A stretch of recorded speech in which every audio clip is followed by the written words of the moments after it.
Welcome to Essential Ingredients, powered by Next Gen Purpose. EI serves up thoughtful conversations with industry leaders and pioneers who support a regenerative future for our food system. The stories shared by our guests are meant to spark curiosity and inspire informed global change. Good afternoon and welcome to Essential Ingredients. I'm your host, Justine Reichman. With me today is Rachel Krupa, CEO and founder of Krupa Consulting and the Goods Mart. Welcome, Rachel. Thank you so much for having me. I'm so excited to chat with you today. Me too. I'm so envious you're in my hometown. So it was fun to get to chat with you briefly before this call. I get a little nostalgic. Oh, New York. New York feels good. That's like all we're telling everyone. New York's energy is alive and rearing. And I will be there in a week. So I'm excited. I'll have to stop by the Goods Mart. But for those not familiar with it, let's give them a little insight into who you are and what the Goods Mart is. Yeah, so thank you so much. So the Goods Mart is my better for you, socially conscious convenience store. We have 3 locations in New York, Soho, Rockefeller Center, and then 11 West 42nd Street, which is right across from Bryant Park. Think of our stores as these little gem boxes of every emerging brand, highly curated into one, 500 square feet or less. So you're going there to discover the coolest, newest brands, all better for you. So everything in our store is non-GMO, no artificial flavors, from that. And then it's a little bit of everything, because for us, better for you is just the quality of the ingredients that go inside, the mission of the product and the founder who makes it, versus saying healthy, because healthy to people means so much. Someone could be paleo and they're healthy. Someone is less refined sugar, that's healthy. Others are plant-based is healthy. All are correct. And so we want to accommodate all of them. That's great. It's true, because some people don't eat dairy and some people are gluten-free, and healthy does mean different things to different people. And it's true. Yeah. And the right choice, what's right for you may not be right for the next person.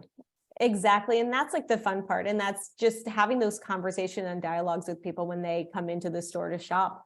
It's fun to see reactions, and it's fun to just have them discover, but also give feedback. They're like, I tried this, I loved it, or I tried this when I didn't. And then just kind of digging in deeper of why? It would tell me why you didn't like it. And they're like, oh, because of this. And you're like, oh, you're a super taster for monk fruit and stevia, which some people are. So what inspired you to get into this? I've had my own PR agency since 2010. So it's crazy that it's been 13 years now. And the clients that we had in the PR agency were all better for you, food and wellness brands. So it kind of fits within that better for you category. And we worked with a lot of brands earlier on. So Brownie Brittle, Barnana were 2. And it was talking to them about the strategy that they had. And they had a strategy to go into the natural market. So think of that as Whole Foods. There was a strategy to go into club stores. So that would be Costco, Sam's Club. And then there was a strategy that went into more of conventional. So that would be, your Ralph's, your Pavilions, your Publix, anything along those lines. And then there wasn't really a strategy for convenience. I grew up in a small town in Michigan, and convenience stores for me were the place that, who doesn't love a good 7-Eleven, especially if you're from the Midwest? And gas stations. So mine was a Sunoco gas station. It was where you got to find candy, you got to see people, you got to have this interaction, because for me, food is always where people are. Food equals a time and an emotion. If it's sad or happy, or just laughing with friends, or it's just that moment of comfort. And so it was just okay, all these brands have these really great strategies for this, but from a convenience store perspective of how I love to shop, it was just okay, they didn't have a strategy. And then when I went to convenience stores and just smaller footprint, grocery stores, everything was a little bit back in that day. So that was 2017, still was that separation of organic, natural, and conventional. And so you're why do I have to shop in this one section and have a few options, when in my mind, everything should be made better for you, because it just uplifts everyone. And so it's just why do I have to compromise my, to have just only a Cliff Bar or Crave jerky, because that's like really the products that were spearheading the better for you categories that you can get in convenience stores back then. So it was like, let's do something different. Let's figure out what this convenience store would look like that would actually speak to today's generation of what convenience actually is. And it was finding all of those better for you brands and putting them into one place that you could go and just shop and not have to say no or have to look so much at the ingredient label. I think it's a great thing to have and to be able to access, because I've gone into some of these stores and there's so much stuff that we can't eat.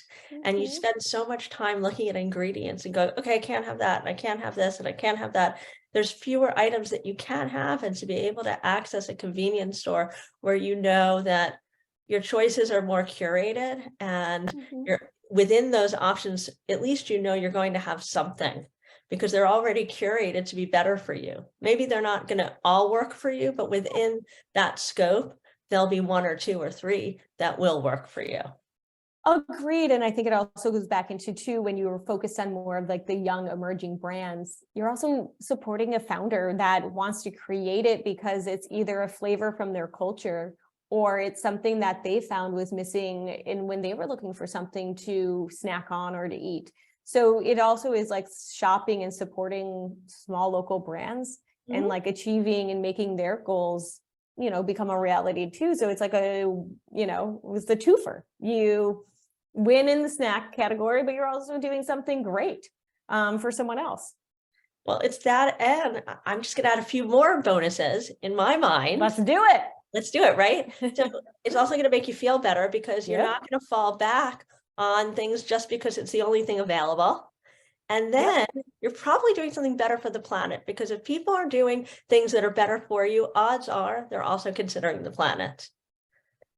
That is true. And I think that it is making things more approachable. But it's also, I think on the flip side, to have the other conversation of it, it's just like when you see something new and from a discovery perspective, if you're used to your own thing, you're used to, my favorite thing to talk about is Diet Coke.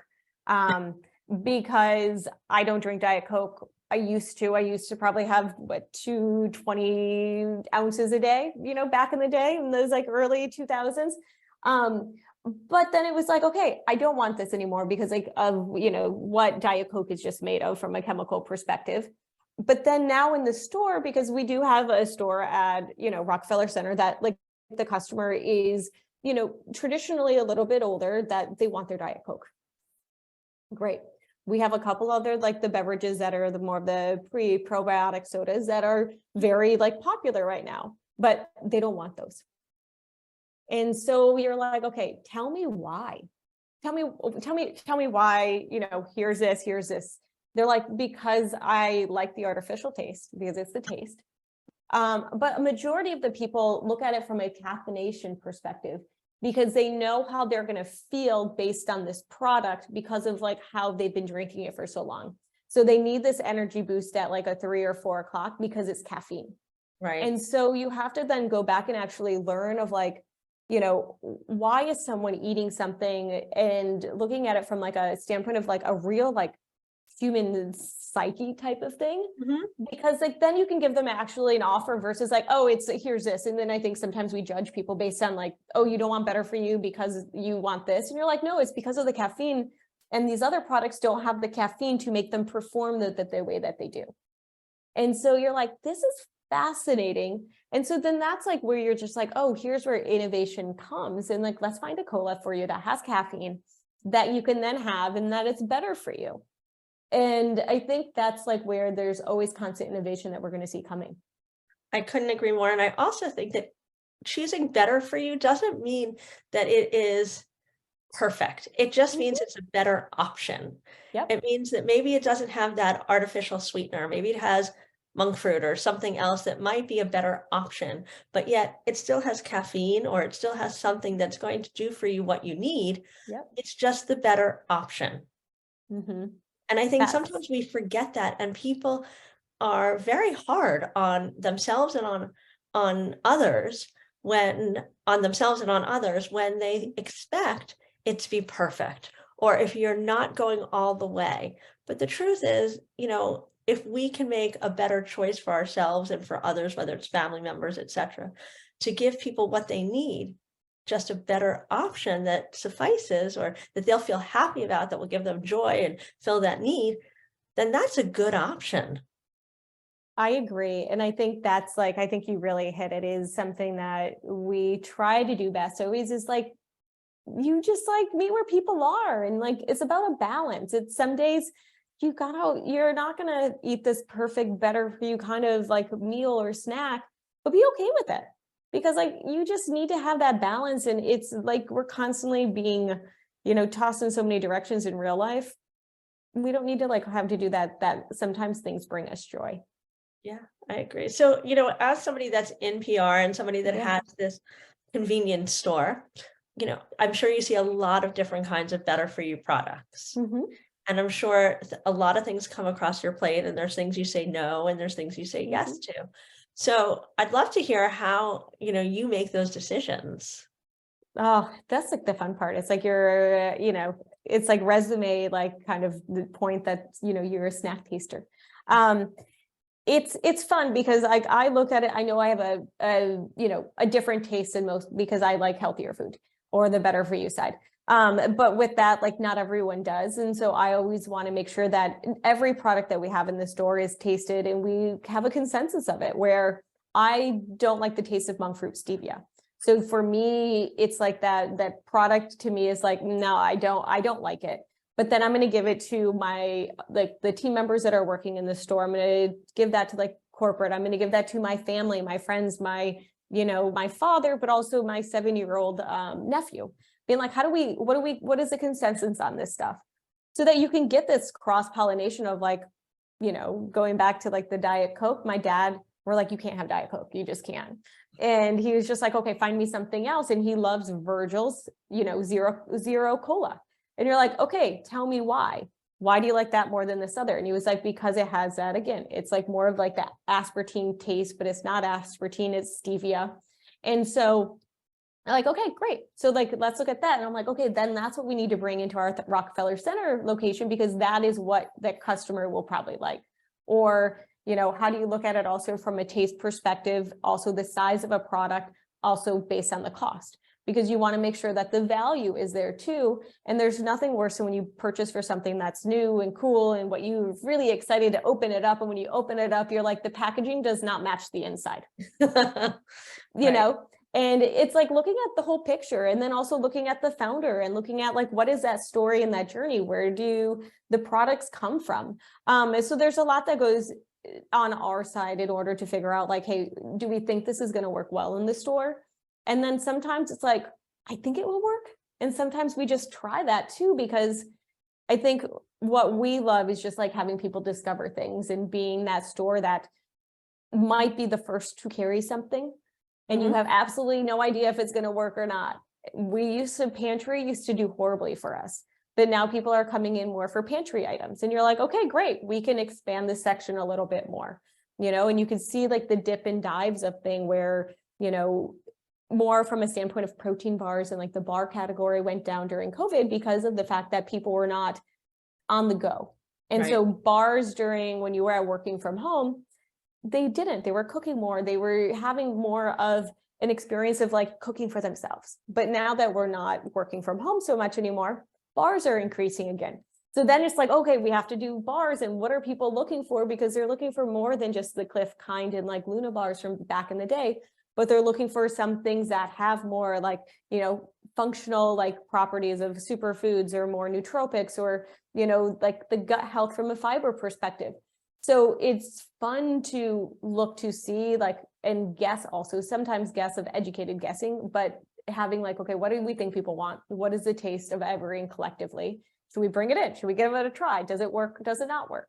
So there's a lot of trial and error in it, but you just have to give things a try sometimes, but you have to do it based on other people's taste more than just my own. Of course, because I don't like sweet. That's just a personal thing. I don't like every now and again, I want a little something sweet, but that's why I don't like monk fruit, because it's way too sweet. I mean, you put a little dash of it in, And it's, I go and I get an acai bowl and I'm like, no honey, no nothing. They're like, this is the real deal. And I'm like, yes, no honey, no sweetener. They're like, no, this is the real deal. And I'm like, no, I know. Right. So again, every customer is different because the majority of the customers want a little sweetener in there. Yeah. So And they I don't get even it. I know. do, because I know that the majority of customers probably want a little something sweet in their food. It keeps people eating. People eat more when they eat sweets too. Yeah. And When it's a so little it's sweet. that's like the fun part. That's just like knowing that and kind of guessing off what you're seeing from a trend perspective. And that's like the beauty of it. It's like you can see trends before trends even hit, because you have customers coming in on an everyday basis. So I'm curious, as you get some of these newer brands, right? Because you like to support, as you mentioned, Yeah. new brands. As somebody that also does PR, do you connect the dots for these people, and are you helping them with that as well? Does that go hand in hand? Sometimes too. I love to try and be a resource to the brands in our store. So what do you need? What can we help you with? On the PR side, we launched more of a new category called emerging, which we are working with more early stage brands at an early stage kind of budget, where it's more of the essentials that you need from like, editorial outreach and some light influencer of like, what do you need when you're just getting started? Mm-hmm. So we launched that also helps, like, we have a handful of brands coming from the store onto that side. But it again is going back into how can we be helpful? And I look at the goods as, they're two separate companies, but also at the same time of like, how do you all ties rides together? And so if this brand gets more press and it's at my store, then great, we all win. But also at the end of the day, it's like 20 years of PR. Like, what can I do? Like, how do you help? Because I think it's, how do you get these young brands that are doing it right to be the namesake brands in the future? I think it's a great resource. It's a great combination of efforts too, right? You're offering your resources both as a convenience store, but also as a vehicle and a platform to help them get the word out.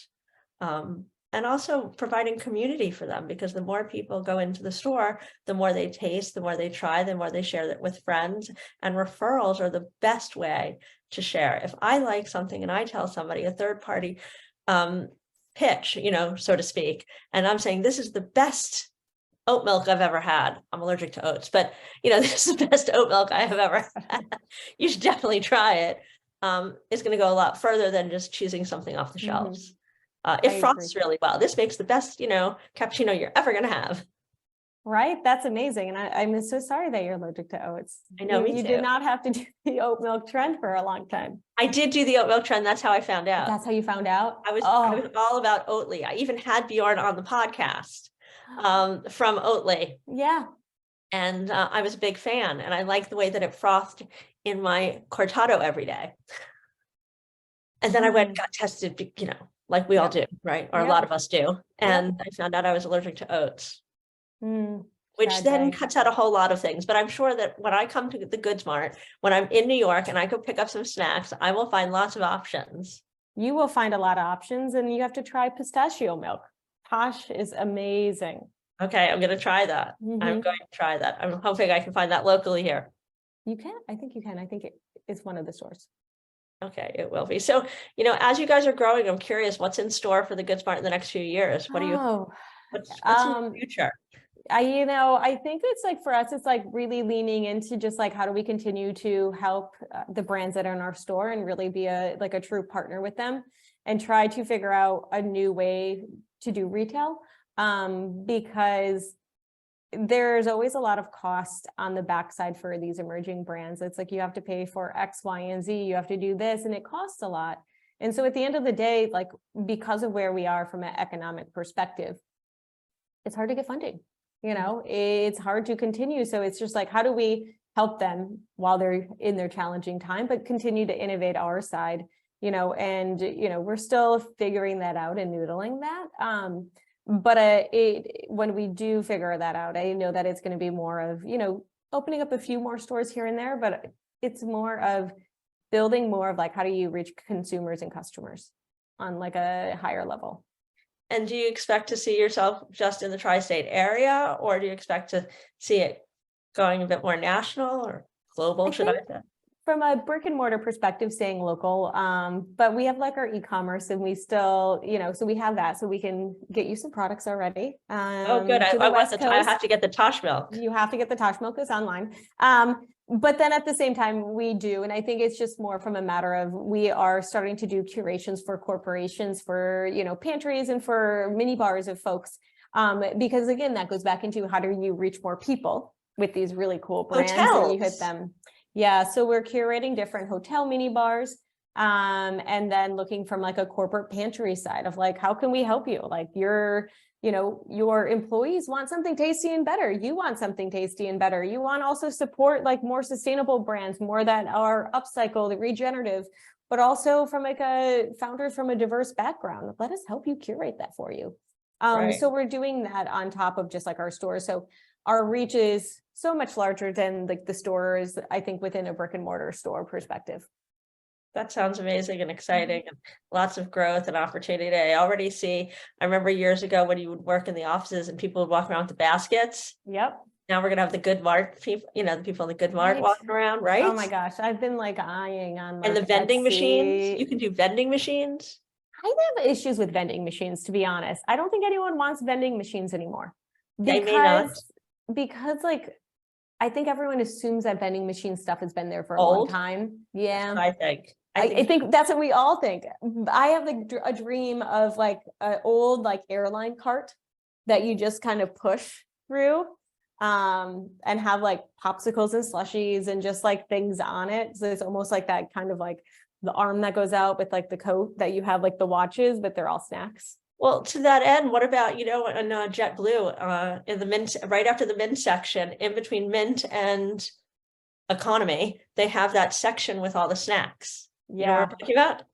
I have not flown JetBlue, but a friend just got on and they're like, this, pretzel that we have, Stellar, which is, yes, the pretzels.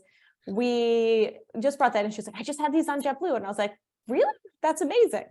And so it's nice to see upgraded on that too. Airlines would be wonderful. Well, putting that out there. We'll have to brainstorm one day, because I've got a few other things and maybe some other products we could, collaborate on. I love that. I love what you're doing. So I'm so glad that you were able to join me today, and I loved learning about what you're doing. And I feel like we could just go on forever. And I'd love to even have you back and share your story and journey on how you got into this. I would love that anytime. This has been so much fun. It's like awesome. Such a good afternoon. Thank you, Rachel, for joining me. And Rachel's my middle name. At least I did. That was easy for me to remember today. Easy. Well, thanks, Rachel. And for those interested in, if you're in the tri-state area, where are your locations again? Soho, on Lafayette between Broome and Grand, Rockefeller Center, and then 11 West 42nd Street. Okay, we will put this all in our show notes as well. We'll add the link so you can go online for those that are in other areas like myself that can't access the store until I arrive in New York next week. But thanks again, Rachel. Thank you. To learn more about these episodes and access show notes, go to nextgenpurpose.com and choose podcast. If you like this episode, head to Apple Podcasts or your favorite platform to subscribe and leave us a review.